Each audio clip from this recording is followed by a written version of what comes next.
31 डिसेंबरच्या पार्श्वभूमीवर सर्वच शासकीय यंत्रणा सज्ज झाल्या असून वन्यजीव विभाग आणि पाटबंधारे विभागानंही सुरक्षिततेच्या कारणास्तव पर्यटकांना प्रवेशबंदी जाहीर केली आहे।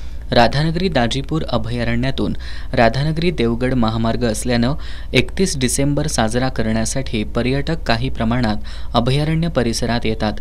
त्यामुळे वन्यजीव विभागानं 30 आणि 31 डिसेंबर तसंच 1 जानेवारीपर्यंत गस्त घालण्याचं नियोजन केलंय।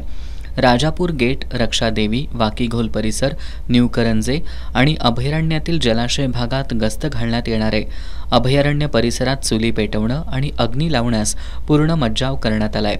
या परिसरात कोणी गैरवर्तवणूक केल्याचं आढळून आल्यास कायदेशीर कारवाई करण्यात येईल असा इशारा वन विभागानं दिलाय। राधानगरी धरण, तुळशी तसंच काळम्मावाडी धरणावर सुद्धा 30 डिसेंबर ते 1 जानेवारीपर्यंत पर्यटकांना प्रवेश दिला जाणार नाही। पर्यटकांसाठीच्या या प्रवेशबंदीची पर्यटकांनी नोंद घ्यावी असं आवाहन संबंधित विभागांनी केलंय।